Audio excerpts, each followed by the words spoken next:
예, 안녕하십니까. 자, 오늘은 적천수를 강의하는 날이죠. 예, 여명장입니다. 아마 오늘이 12번째인가 그렇습니다. 참 깁니다. 사례명조가 32선을 되니까요. 2개인가요? 한 16회를 해야 될 것 같은데 30개 정도 되겠네요. 15회.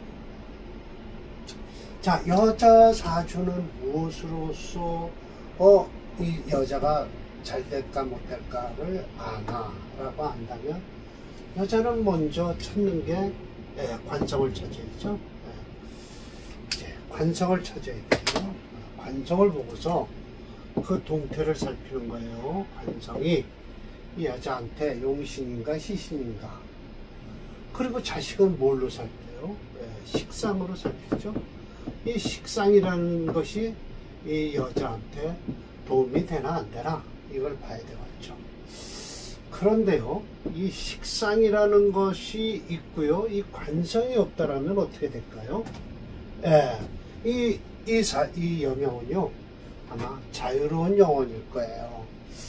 관성이 없는 여자들은요, 대개 보면 좀 영혼이 자유롭습니다. 제가 늘 이렇게 상담을 해보면 그래요. 자유로운 영혼을 가지고 살아가더라.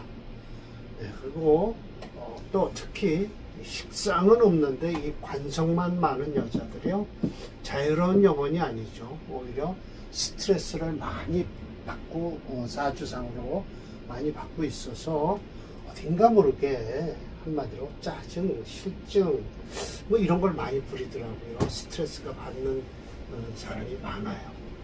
그러니까 역시 여자 사주에선 식상과 관성이 제일 중요하다는 뜻이에요. 그러면 이런 것이 없으면 어떻게 되냐? 용신으로 봐라라고 해요. 용신으로 이 사람, 이 여자의 남편 부성과 자식성을 봐라라고 하시죠. 자, 그래서 이 원문은 이렇게 되어 있습니다. 연부론자, 남편을 이야기하든 자식을 이야기하든 중요한 것은 안상, 편안하고 상서로워야 된다라는 거예요. 그 사주가, 그냥 주어가 빠진 거예요. 그 사주에서 편안하고 상서로움이 있어야만이 되는데, 또 기운도 역시 고요하고요, 평화스러워야 돼요. 그렇게 되면 부도, 그 부인의 길이라는 것은 장래, 또 내지는 뭘까요? 모범, 이런 것이죠. 그 여자의 어떤 운명도 되고요, 드러나는 것이다. 삼기니 이덕이니는 보지 말아라 라는 거예요. 이건 신살론에 있는 것이죠. 또 함지나 역마 역시 이것도 신살론이에요. 반추상하라 라고 해서요, 반만하라. 역시 유시주를 가지고 설명을 드릴게요. 보세요. 관성부터 나오잖아요. 이 여자 사주에서는 관성부터 봐라. 그래서 국 중에서요, 사주 중에서 관성이 명순, 밝고 순하게 드러났으면 남편의 귀함이 길할 것이니 그 이치는 자연스러울 것이다 라고 해서 관성을 가지고 남편을 보는 겁니다. 그리고요, 관성이 이제 이때 태왕이에요. 이제 스트레스 받는 거예요, 이 여자는요. 관성이 강해요. 스트레스 받죠. 그러면 뭘 가지고 이 사주는 용신을 잡아야 될까요? 상관으로서 용신을 잡아야 돼요. 그러면서 그 용신이 남편이라고 하는 거예요. 그러나 그렇지 않습니다.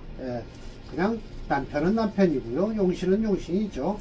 상관을 용신을 잡았다라고 하니까 오히려 자식이 이 여자는 도움이 되죠. 단, 이 조건이 반드시 필요합니다. 일주가 유군해야 돼요. 뿌리가 있어야 돼요. 그래, 상관을 감당할 수, 관을 감당할 수 있고, 관을 감당할 수 있고, 상관을 써서 관을 눌러주는 거예요. 자식을 써서요. 옛날에 말이 있죠. 여자는 자식을 낳으면 목소리가 커진다라고 하는데, 여기서 나오는 소리입니다. 여기서 나오는 이론입니다. 자식을 낳으면 여자 목소리가 커집니다. 관성이 템이에요. 이것도 용신이에요. 그럼 용신을 찾아야 되겠죠. 관성 가지고 자꾸만 얘기합니다. 재성이 남편이 된다라고 했어요. 그것도 용신이죠. 이런 때도 또 일주가 강해야 돼요. 네, 재성을 마음대로 쓰겠다라면 일주가 유분해야 됩니다. 유분 안 하면 절대 안 돼요. 비겁이 왕이에요. 이건 확실하게 이제 일주가 강한 거예요. 뭐 관성이 없어요. 이런 때는 상관으로서 남편을 삼는다고 그래요. 용신이죠, 용신. 네. 그럼 오히려 이런 때는요, 관성이 없으면 자유로운 영혼이다 라고 해서 자식으로서 남편을 삼는 게 아니라 자식이 잘 될 것이다 라는 거예요. 기대는 누구를 해라? 남편보다 자식한테 기대를 하는 게 좋습니다 라고 얘기를 하면 돼요. 자, 다음에 상관이에요. 이제 상관이 왕하고 무재관이에요. 재성도 없고 관성도 없어요. 그러면 인수로서 남편을 삼으라 라고 한 것은 상관을 인수로 눌러주니까 그렇죠. 네. 만국이 관성이에요.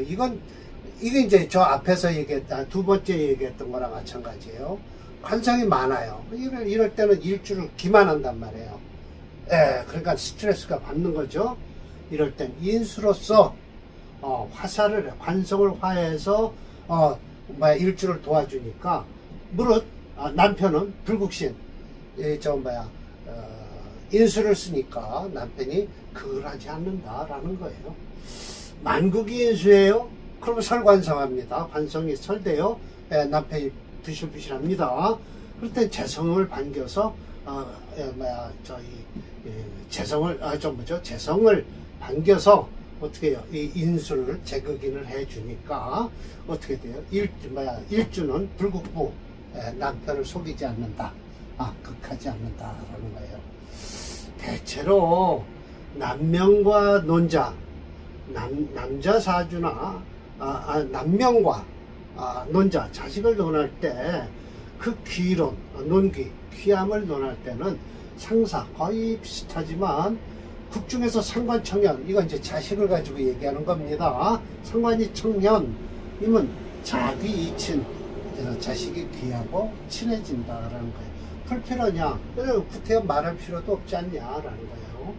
만약 상관이 태왕이에요. 아까 남편은요, 관성이 태왕할 때 했었죠. 상관이 태왕이에요.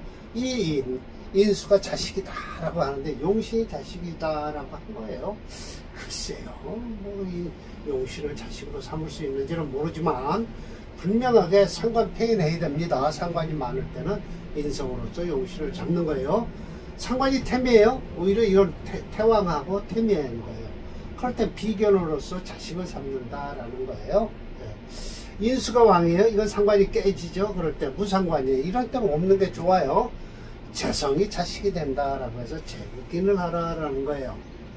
재신이 왕이에요. 이거 재신이 왕하다는 건 뭐예요? 식상을 설하는 거예요. 네, 그래서 설 식상 되잖아요. 그럴 땐 비견이 자식이 된다라고 했습니다.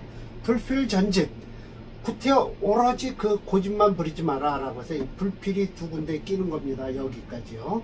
전집 관성으로서 남편을 얘기하는 것과 전집 상식으로서 자식을 논할 필요도 없다. 단지 중요한 것은 안상, 편안하고 상서로운 것이 좋을 뿐이다 라고 해서 순정하다. 이덕이니 뭐 삼기니 한 건 불필로 떠나지 말아라.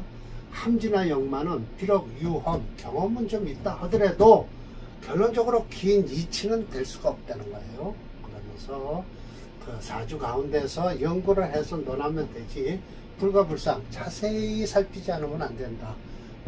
불했죠? 예, 이중부정이니까 강한 긍정이 되는 겁니다. 네. 이게 좀 많네요. 자, 그래서 오늘도 사례명조 2개만 하겠습니다. 297번인가요? 내려가 보겠습니다. 예, 내려갔습니다. 6번이네요. 296번이에요. 예. 자, 이 사주 봅시다. 예. 차여전조라고 해서 이 앞에 명조를 좀 들여다 봐야 되는데요. 제가 설명드릴게요. 지황 미술 이지다라고 해서 미와 술이 바뀌었다는 거예요. 아까는 전조는요 여기 개축이 되고요 무오가 됩니다. 앞에 사주는요. 그래서 화체가 돼요. 이 사주 앞에 사주는요. 그런데 이 사주는요 술미 해갖고 토체가 되어버렸어요. 지환, 이지 두 지지가 바뀌었죠. 나머지는 개동 모두 같다. 미축은 개토, 미나 축은 미토나 축토는요 모두 토라고는 하지만 오환이술, 이 오화가 또 이 술토로 바뀌었어요. 이것도 화를 품고 있는 술토죠. 그래서 용금, 금을 써서 거화위가 위 화를 제거해서 마땅하지만 대세관직컨대, 그러니까 결국은 이건 뭐예요? 금을 썼다는 소리예요. 금생수 하고요. 이게 축토가 있으니까 더 좋아요. 금체의 이게 사주, 앞에 사주는요. 금체, 뭐죠? 화가 용신입니다. 식상이 강해서 화가 용신이에요. 그럼 대운으로 봐서는 똑같으니까 이 사주가 좋은데 오히려 이 사주가 못하다라고 말씀하시거든요. 저는 이 사주가 더 낫다고 봅니다. 승우전조, 대세관직컨대 승우전조 앞에 명점 이렇게 나오면 이건 이 사주가 나쁘다는 소리예요. 승우전조 앞에 명조보다는 우월할 것 같은데 금반, 지금 반대로 불급자 앞에 사지만 못하다 라는 것은 하야 어째서인가 라고 하는 거예요. 어째서인가? 무릇 축은 곧 북방수토요 능 상금 회화하죠. 그런데 우능 축소, 물도 품고 있어요. 미는 곧 남방조토예요. 능취 취금 조화, 금을 무르게 하고 화를 도와주니, 또 우능 한수, 말을 한자입니다. 물을 마르게 한다. 우는 비록 하지만 저기 앞에 명조요. 우축 축토를 만나서 탐생, 화생토 하려고 하는 거 탐생을 하니, 술은 비록 토지만 장화의 유조, 화를 품고 있어서 더욱 메말랐다. 다행인 것은 가을 금으로서 용사 쓰는 거는 금을 써요. 이 사주가 더 좋습니다. 소위 귀하긴 한데, 비록 출신은 비난하지만은 인품이 단근해서 단정하고 근검 전략함이 있어서 지가 근훈 집안살이를 꽉 잡고 부지런히 검사하게 됐다. 남편이 향방에 붙어서 이 중자는요 가운데 중자가 아니라 붙을 중자입니다. 맞을 중자예요. 사현령하고 생이자 했다라고 해서 이 사주도요 운이, 이 사주는요 앞에 사주보다 못하다고 철조선생님 말씀하셨지만 저는 그렇지 않다고 생각합니다. 이 사주가 훨씬 낫습니다. 전주의 명주의 남편은 과거에 장응급제를 하고요 벼슬이 황당에 이르렀으나, 이 명조는요 향방부터해서 혈령까지 이르렀어요. 벼슬이 차이가 나죠. 물론 여명의 사주를 가지고 남명의 운명을 판단하는 것은 쉽지 않지만, 옛날이나 현재나 부부가 함께 산다는 전제 아래서 남명의 운이 우선이고 다음으로 연명을 참고한다. 그렇다면 이 명주의 남편 사주가 궁금해진다라는 것이죠. 이 앞에 사주는 금체입니다. 이 사주는 토체입니다. 토행이 5.8이에요. 금도 만만치 않습니다. 4.7이에요. 토체 목수용조인데요. 목이 0.4로요. 용력이 부족해서 차호행인 수호행을 용신으로 이를 생하는 금형이 희생이 된다. 또 여기서 철저히 설명에 반박해야 할 것이다. 대세관지 승우전조 금반 불급자는 어째서인가? 앞에 사주가 더 좋다고 말씀을 하시지만 오히려 이 사주 주인이 대운이 금수 대운으로 흘러 호운이 됐어요. 저 앞에 사주는 화가 용신이고요. 이 사주는 금수가 용신입니다. 자, 보겠습니다.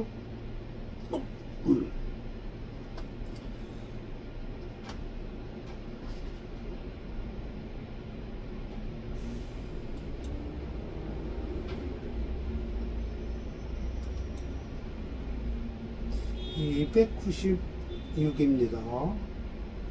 297 뽑아놨죠?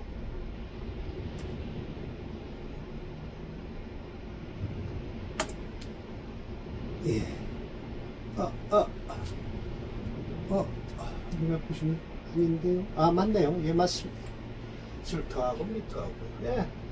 토체, 목수용조인데요. 수금으로 흘리죠. 목은 쓸 수가 없습니다. 이 사주 없어서. 대운이 좋지 않습니다. 이 술토는 제일 안 좋습니다. 지금 이 운 좋습니다. 이 운이 좀 안 좋죠. 뭐 그렇습니다. 이 중년 운이 최고 좋죠. 이 사주는요. 병인 대운이 되면 좀 어렵겠네요. 그러네요. 사주. 자, 보십시오. 다음 사주도 또 병인 대운에 잘못된 사주가 또 있습니다. 이 사주도요, 297번 사주도 금을 쓰는 사주예요. 자, 밑으로 내려서 설명을 하겠습니다. 네, 네, 이렇게 하죠.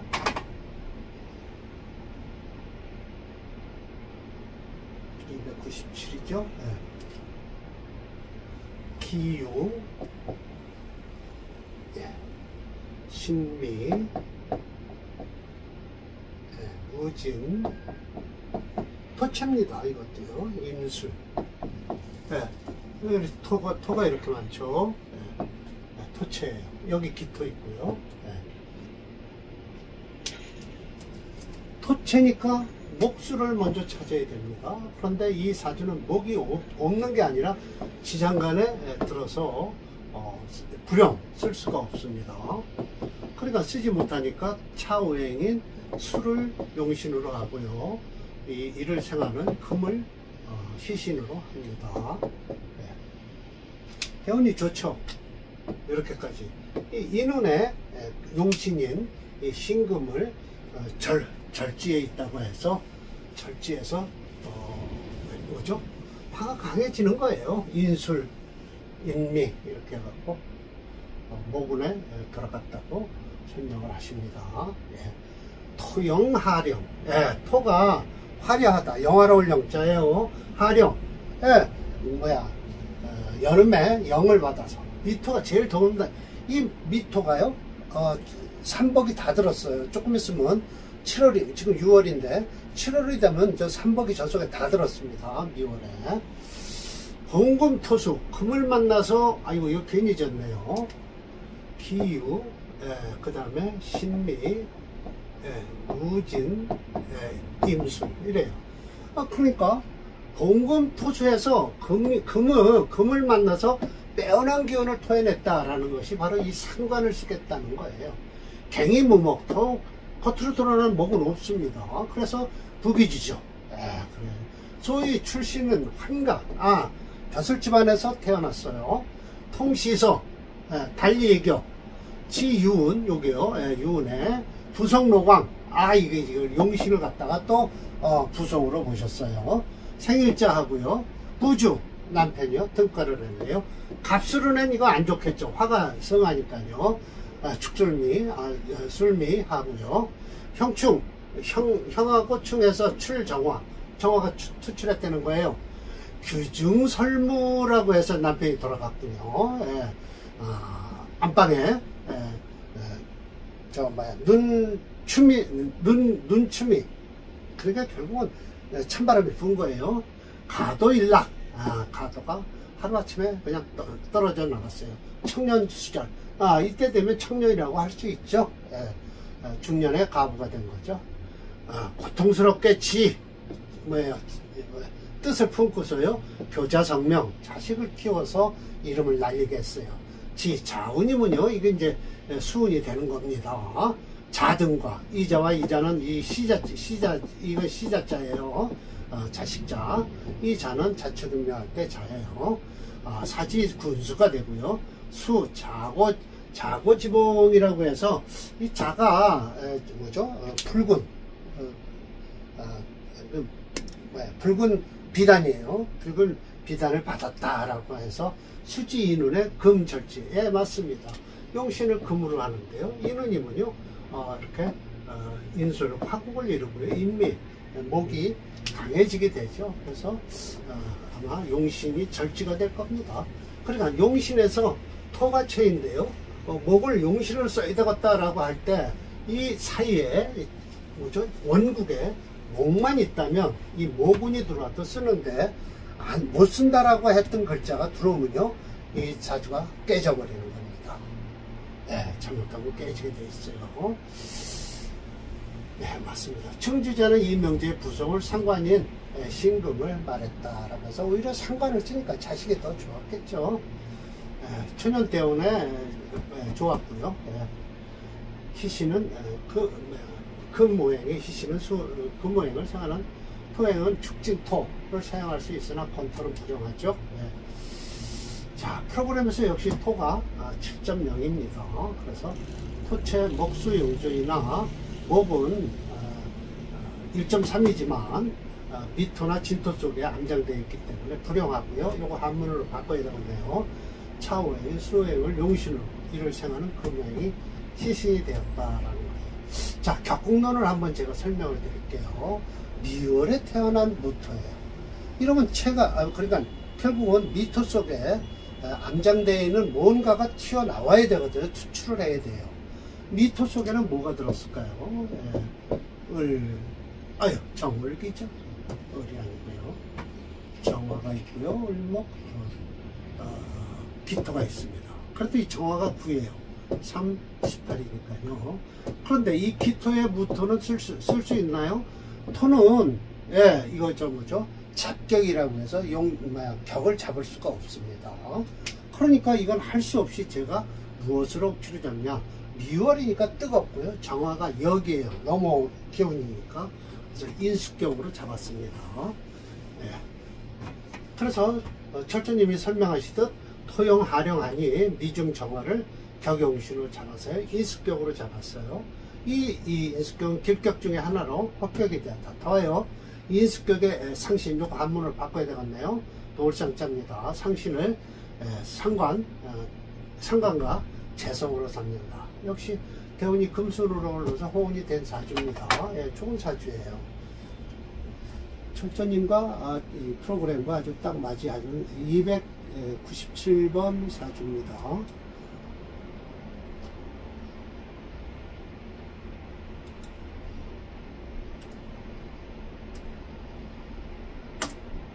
네, 맞습니다. 아이고, 지금 나이가 57세. 이 정화는 별로 안 좋죠? 임수를, 용신을 정림합을 해서 좋지 않습니다. 눈에 들어오는 건 확실히 축대운은 좋은데요. 이 인대운에 안 좋죠. 확실히 안 좋은 사인이 옵니다.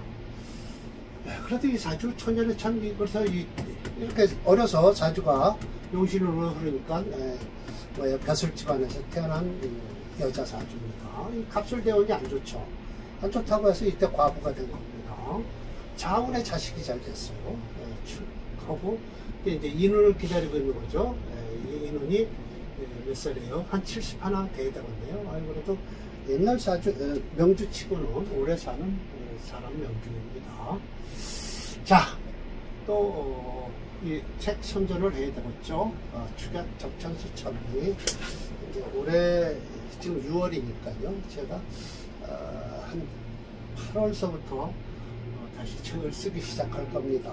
2권을 준비해서 출간할 예정이죠. 서점에 가시면 있습니다. 축약 적천수 천리 영신분석이라고요. 찾아봐 주시면 좋겠네요. 자, 오늘 강의 여기를 마치겠습니다.